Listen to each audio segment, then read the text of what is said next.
The legacy of AC/DC is built on volume.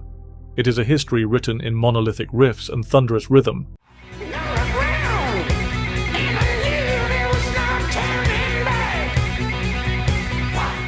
Yet, for over 4 decades, the loudest story the band has told has been a silent one. It is a story of respect, rooted in the wild poetic yell of one voice and the powerful blues-drenched roar of the one that followed. In the early 1970s, Australian rock and roll was a raw and untamed beast.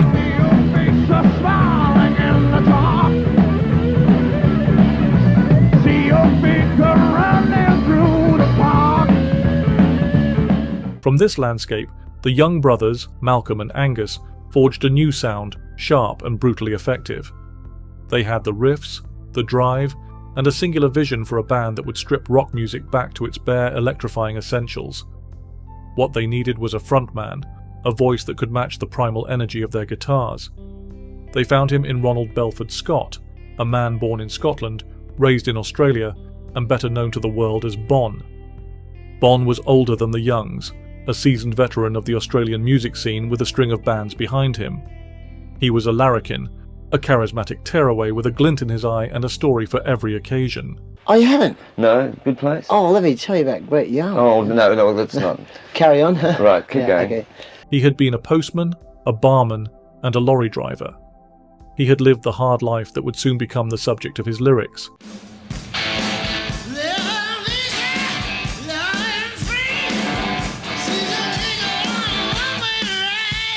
When he joined AC/DC in 1974, it was a collision of perfect elements. The band's raw power now had a poet of the gutter, a street-level philosopher who could articulate the dreams and frustrations of their audience with wit and swagger. White man had the smalls, the black man had the blues, but no one knew what they was gonna do, but Tchaikovsky had the news. Angus Young, the perpetually school-uniformed guitarist, recalled the immediate, albeit unconventional, impression Bon made. Bon came in, and he was a character. He was a character that you just knew. He was a bit of a chancer, you know. He had a bit of a criminal record, and you knew he'd been around, but he had this great voice, and we thought, well, this guy, he's got the sound. That sound was more than just a powerful rock voice. It was infused with experience. Bon's lyrics were not tales of fantasy or melodrama, they were drawn from life. They were about dirty deeds, high-voltage rock and roll, and the everyday struggle.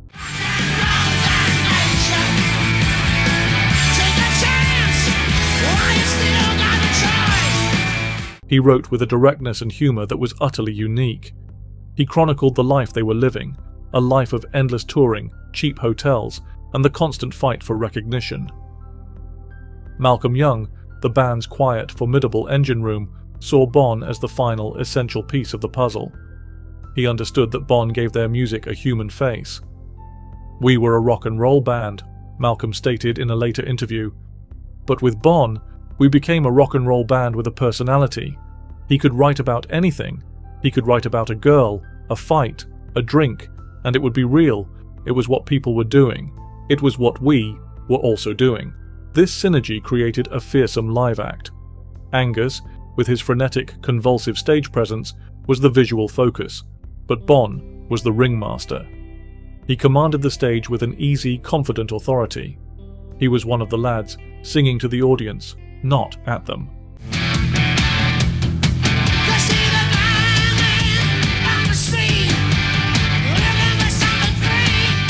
He was the vital connection between the searing guitars and the screaming fans.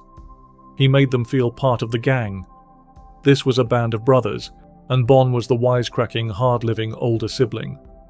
By 1975, AC/DC were hardened road warriors. They had crisscrossed Australia countless times, playing in any pub, club or hall that would have them. The glamour of rock and roll was still a distant mirage. The reality was sweat, toil, and the constant hum of a tour van engine. It was during this period of relentless graft that they created a song that would become their mission statement, a brutally honest depiction of their life on the road. That song was "It's a Long Way to the Top, If You Want to Rock and Roll." It's a long way to the top if you want to rock and roll. It's a long way. The track was born from a jam session, a thumping, insistent riff that became its backbone. But it was Bon who elevated it into something truly special. The lyrics were a diary of their existence. Riding down the highway, going to a show, stopping all the byways, playing rock and roll, getting robbed, getting stoned, getting beat up, broken boned. It was the unvarnished truth of their journey, delivered with a defiant grin. Riding down the highway, going to a show. Then came the masterstroke. Tapping into his heritage, it was Bon's idea to incorporate an instrument rarely, if ever, heard in hard rock at the time, the bagpipes. Angus remembered the moment the idea surfaced. Bon said, "I should play bagpipes on this," and we all sort of looked at him. We knew he'd been in a pipe band when he was younger, but we didn't know if he could still play. He went out and got a set of bagpipes and came back in. He was puffing and blowing, he nearly passed out, but he got that sound out of them, and it was just perfect. Producer George Young, Angus and Malcolm's older brother, immediately recognized the peculiar genius of the idea. It was Bon's thing, he confirmed. He started humming the riff, and then he said, "Bagpipes." And we thought he was joking, but he wasn't. The next thing you know, he's in the studio, and he's blowing on these things. It sounded magnificent. It was so different. It gave the song a whole other dimension. It was a march, a rock and roll march. The song became an anthem for the band and their fans. It was a declaration of intent, a badge of honor. It acknowledged the struggle, but celebrated the defiance required to endure it. The accompanying film clip, shot on the back of a flatbed lorry driving down Swanston Street in Melbourne on the 23rd of February 1976, cemented its legendary status. There was the band, unfiltered and unrestrained, playing to the people on the street, with Bon, resplendent in a white singlet, giving it his all, flanked by members of the Rats of Tobruk pipe band.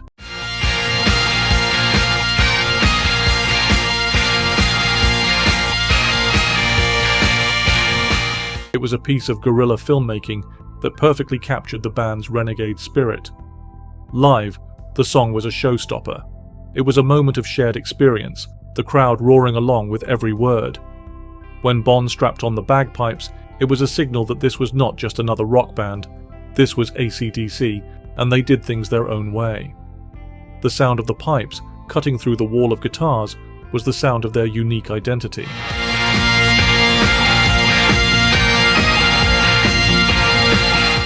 By the end of the 1970s, the long way to the top had finally led to the summit.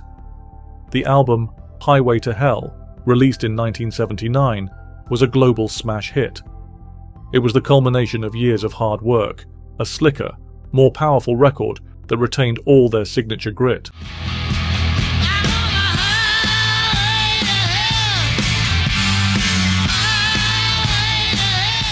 AC/DC were on the cusp of becoming one of the biggest bands in the world. They had conquered Australia, they had conquered Europe, and now America was falling at their feet. The future seemed limitless.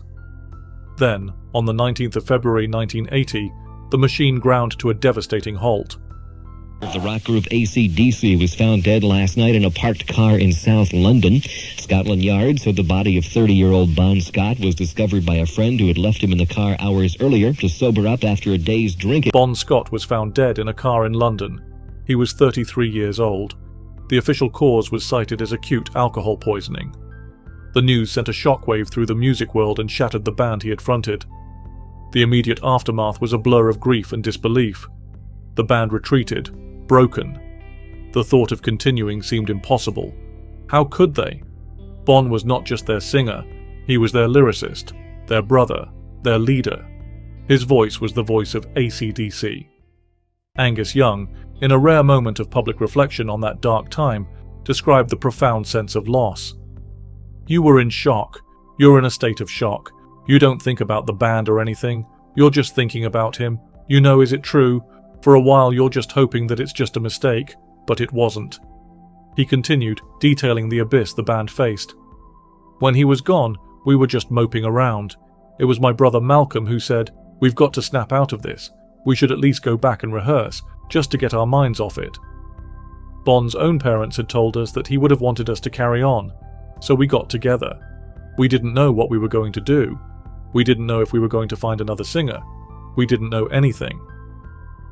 The decision to continue was not taken lightly. It was a choice born from the very spirit Bon had embodied, defiance. They had worked too hard and come too far to let it all die with him.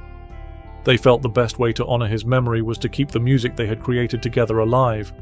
But to do that, they had to face the monumental task of finding a new frontman, a man who could stand in the shoes of a giant without being crushed by the weight of his legacy.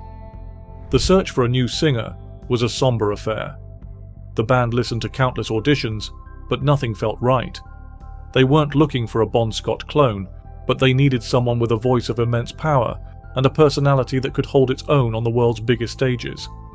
Then, a fan from Cleveland sent in a recommendation, mentioning a singer from a band called Geordie. The singer's name was Brian Johnson. I've been caught on the heels of a heartbreak since I started out with you. In a strange twist of fate, Bon himself had unknowingly paved the way.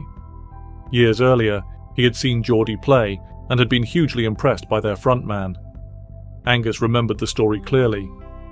Bon had been in a band that had toured with Geordie in Britain, and he was telling me about this singer. He said, "This guy, Brian Johnson, he was great. He was up there on stage, screaming his head off, and the next thing you know he hits the deck. He's on the floor, kicking and shouting. I thought it was a brilliant act. It was the best act I'd seen in a long time." But it wasn't an act. The poor guy had appendicitis. He was actually in agony, but Bon thought it was fantastic. Brian Johnson, working in Newcastle and trying to get Geordie back together, was stunned when he got the call to audition for AC/DC.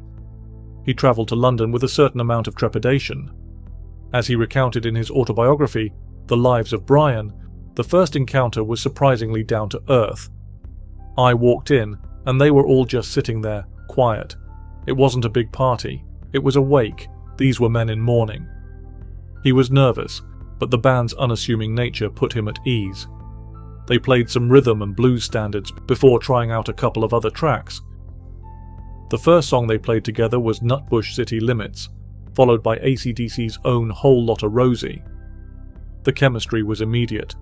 His voice, a gritty, high-octane roar forged in the working men's clubs of the northeast of England, was different from Bon's, yet it fit the music perfectly. Malcolm and Angus knew they had found their man. Brian was offered the job, a moment he described with characteristic humility.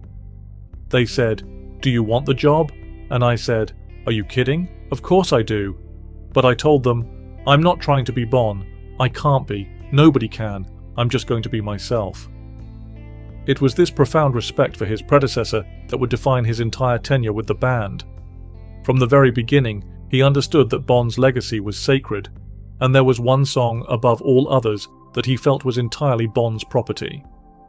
Very early on, the subject of the live set came up, and Brian laid down his own personal unwritten rule. He would not, under any circumstances, sing "It's a Long Way to the Top." In his own words, the reasoning was simple and heartfelt. "I'm not doing that one. I can't. That's Bon's song. That's his epitaph. When I think of that song, I think of Bon. I see him with the bagpipes and the smile, and I can't do it justice. It would be wrong. It would be like going into a church and shouting. It's a sacred song for him, for the fans, for the band, and for me." There was no argument. The band understood immediately, not just as a matter of respect for their new singer, but as a truth they already felt. Angus Young, in particular, recognized that Brian's refusal wasn't just about vocal performance. It was about preserving a perfect moment in time. The bagpipes made the song unmistakably Bon's. Trying to recreate it would feel like a hollow echo. The anthem was retired without debate. Instead of trying to replicate the past, AC/DC and their new singer forged a new future, and they did it by creating one of the most powerful tributes in music history. They flew to Compass Point Studios in the Bahamas to write and record a new album. Brian Johnson was initially intimidated, tasked with writing lyrics for the band whose wordsmith had been one of the most celebrated of his generation. But he channeled the grief and the sense of occasion into his work. It was scary, Dan, and that was beautifully scary. It was because I was 32 years old. I thought, what am I doing here? Listen, they're going to find out after a couple of days that. The result was Back in Black. The album, released in July 1980, just 5 months after Bond's death, was a masterpiece of defiance and remembrance. Housed in a stark, all-black cover, it was a memorial in musical form. The opening chimes of Hell's Bells rang like a funeral toll for their fallen comrade, and the songs within were packed with the power and energy that had always been the band's trademark, but now tinged with a new sense of purpose. Brian's lyrics were a triumph, paying homage to the rock and roll lifestyle Bond had so perfectly chronicled, whilst establishing his own voice. Back in Black became one of the best-selling albums of all time. It was a commercial juggernaut that propelled AC/DC into the stratosphere of global superstardom. More than that, it was a validation of their decision to carry on. It proved that the spirit of the band was strong enough to survive even the most devastating loss. In their live shows, the music of the Bon Scott era was not forgotten. On the contrary, it was celebrated.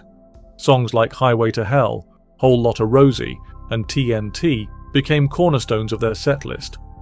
Brian Johnson sang them with passion and power, interpreting them in his own style, honouring the originals while making them his own.